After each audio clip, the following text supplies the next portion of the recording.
जय जय श्री राधे श्याम, जय जय श्री राधे श्याम। अब अर्जुन बरसाने आए। ललिता सखी जी के ही चरणों में पड़े रहे थे। अर्जुन मुस्कुराते हुए उठाया था अर्जुन को ललिता सखी ने। चलो अब श्री धाम वृंदावन, दर्शन करो श्री जी के। वो बिहाकुल है, वो उन्मादिनी है, यहाँ लीला ही ऐसी है जुगल की। ललिता सखी ने कहा। अर्जुन शांत हैं। निकुंज की सारी घटनाएं अब एक सुंदर सपना जैसा लग रहा है अर्जुन को। ललिता सखी के पीछे पीछे चल पड़े हैं। अर्जुन, ये है बरसाना।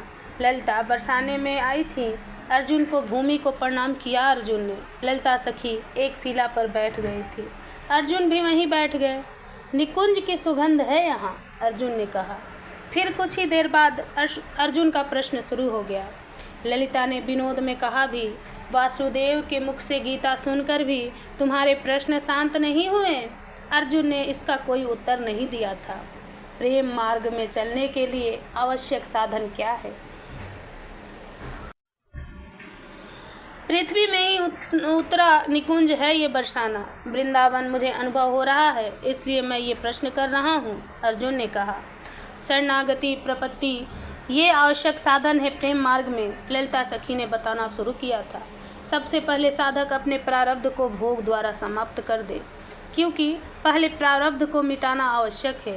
प्रारब्ध मिटाना सहन करो, सुख दुख शांत भाव से भोग लो, फिर प्रतीक्षा करो कि भगवान के चरणों में नित्य सेवा का फल हमें प्राप्त होता रहे। यही मुख्य है इस प्रेम साधना में। शरणागति का स्वरूप क्या है? अर्जुन ने फिर पूछा। 3 प्रकार की शरणागति होती है, ललिता सखी ने समझाना शुरू किया अर्जुन को।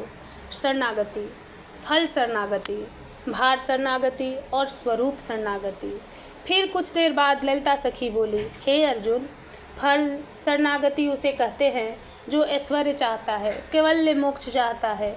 वह यथा क्रम से स्वर्ग के भोगों को भोग कर उच्च पद लाभ जनित सुख और आत्म सुख की कामना करता है। किंतु जो भगवान के शरणागति ले चुका है वह यह बात अच्छे से समझ जाता है कि भगवान अंशी हैं और मैं उनका अंश हूँ। वो अंगी है, मैं उनका अंग हूँ। ये बात शरणागति ले चुके साधन के समझ में आ जाता है। अंशी को प्रसन्न करना ही अंश का लक्ष्य है। अंगी को सुख प्रदान करना ही अंग का ध्येय है। आत्म सुख पाना ध्येय नहीं है। भगवान को सुख मिले हमारे द्वारा, यही चिंतन धीरे धीरे साधक के मन से फल की आकांक्षा मिटा देता है। कुछ और पाने की कामना खत्म होती चली जाती है। अपना कर्तव्य, ममत्व एवं स्वार्थ लिप्सा छोड़ देता है वह साधक। इसे कहते हैं फल शरणागति, ललिता सखी ने समझाया। फिर इसके बाद में आता है भार शरणागति। भार शरणागति उसे कहते हैं अपने आत्मरक्षा का दायित्व अब मैंने अपने भगवान को दे दिया है। ये है भार शरणागति। अब मेरे स्वामी या सखा जो भी हैं वही हैं, मेरी रक्षा कैसे करनी है वही जाने, क्योंकि मेरे चाहने से मेरी रक्षा नहीं होगी, उनके चाहने से ही सब कुछ होगा। साधक ऐसा सोचकर अपना सारा भार भगवत चरणों में अर्पित कर देता है। इसे कहते हैं भार शरणागति। पर हे अर्जुन, सबसे बड़ी शरणागति है स्वरूप शरणागति। ललिता सखी बड़े प्रेम से अर्जुन को समझा रही थी। ये शरणागति सबसे बड़ी और उत्तम है। साधक अब समझ जाता है कि भगवान की वस्तु तो आत्मा के स्वामी है। वहाँ व्यवहार जगत में भले ही जीव की स्वतंत्र सत्ता हो, पर वास्तव में बात ये है कि भगवान की आत्मा के रूप में समस्त जीवों में निवास कर रहे हैं और जीव की अपनी कोई स्वतंत्र सत्ता नहीं है। जब ये बात समझ में आ जाती है साधक के, तब वह जीव अपने स्वरूप अहंकार का भी त्याग करके स्वरूप शरणागति ले लेता है। ये शरणागति है अपने अहंकार यानी मैं को ही युगल चरणों में चढ़ा देना। ये अंतिम शरणागति है। हे अर्जुन, ललिता सखी ये कहते हुए उठी और बोली, चलो गह्वर मन, मैं श्री जी के दर्शन कराऊं तुम्हें। चलो अर्जुन, ललिता सखी ने कहते हुए आगे चल दी। दिव्य वन है बरसाने का। अर्जुन देख रहे हैं एक वृक्ष को, लताओं को, पक्षी शांत हैं, मोर एक टक देख रहे हैं। चारों ओर सखियां बैठी हैं और मध्य में एक ज्योति पुंज है। आंखों को मल कर देखना चाहते हैं अर्जुन, पर उन तप्त कांचन गौरांगी श्री राधा को वह देख नहीं पाते। उफ, एकाएक पूरा वन प्रदेश रो उठा। हा श्याम, हा श्याम। वो गौरांगी श्री राधा एकाएक उठकर दौड़ पड़ी। मेरे श्याम आ गए, मेरे प्राण प्रियतम आ गए। वो देखो श्याम, वो रहे श्याम, यही हैं मेरे श्याम। उफ, अंधकार को आलिंगन करने दौड़ पड़ती है श्री राधा। श्याम सुंदर लगता है उन्हें अंधकार भी। अर्जुन की बुद्धि जवाब दे गई थी।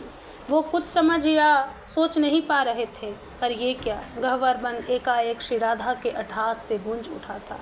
द्वारिकाधीश, हाँ हाँ हाँ, 16,108 रानियाँ और अनगिनत बालक, हाँ हाँ हाँ, मेरे श्याम सुंदर ने इतने ब्याह किए।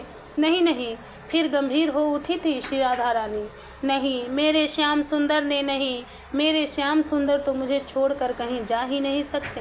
वे तो मेरे पास हैं, मेरे पास में ही वे वासुदेव हैं जो द्वारिका गए। मेरे श्याम सुंदर इस वृंदावन को छोड़कर कहीं जाते नहीं।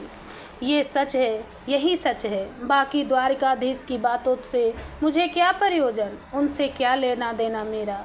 मेरे तो श्याम हैं, मेरे हैं श्याम, और मैं सिर्फ अपने श्याम सुंदर की हूँ। हाँ, मैं श्याम सुंदर की हूँ, और वो ये रहे मेरे दौड़ पड़ती हैं श्री राधा रानी। अर्जुन से आगे का दृश्य देखा नहीं गया। निकुंज में विहार का जो दर्शन करके आए थे अर्जुन, फिर यहाँ ऐसा विरह, भीषण विरह। अर्जुन के नेत्र बरस पड़े। ललिता ने देख लिया, नहीं देखा जाएगा ये सब मुझसे। हे ललिता सखी, बस क्या मुझे पार्थ को श्री राधिकाजू के चरणों को छूने का सौभाग्य मिलेगा। ललिता सखी ने देखा अर्जुन को, वहीं रोकर ललिता सखी श्री जी के चरणों की रज ले आई और स्वयं ही अपने हाथों अर्जुन के मस्तक में लगा दिया।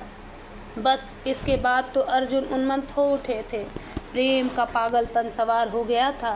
बस गीता के ये श्रोता रोए जा रहे हैं, राधे राधे कह के चिल्ला रहे हैं। ललिता सखी ने संभाला अर्जुन को।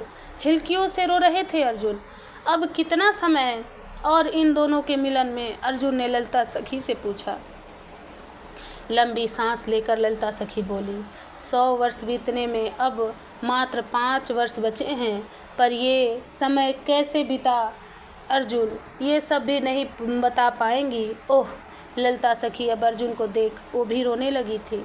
मुझे प्रसन्नता हो रही है कि अब मात्र 5 वर्ष ही बचे हैं, पर अब इनका मिलन कहाँ होगा। अर्जुन ने भी पूछ लिया। कुरुक्षेत्र में, ललिता सखी ने स्पष्ट बता दिया। क्या नंद बाबा और मैया यशोदा से भी मिलोगे अर्जुन?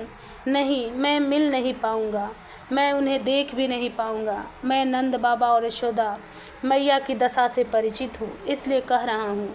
रो रहे थे अर्जुन ये कहते हुए भी। मैं इन पूज्य नंद बाबा और मैया से कुरुक्षेत्र में ही मिलूँगा। ठीक है अर्जुन। ललिता कुछ नहीं बोली।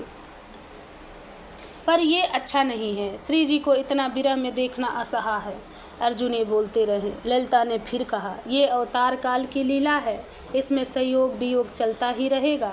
साष्टांग लेटकर श्री धाम वृंदावन को प्रणाम किया था अर्जुन ने, और ललिता सखी को भी प्रणाम करके आंसुओं को आंखों से बरसाते हुए अर्जुन रथ में बैठकर द्वारिका के लिए चल पड़े। जय जय श्री राधे श्याम, जय जय श्री राधे श्याम।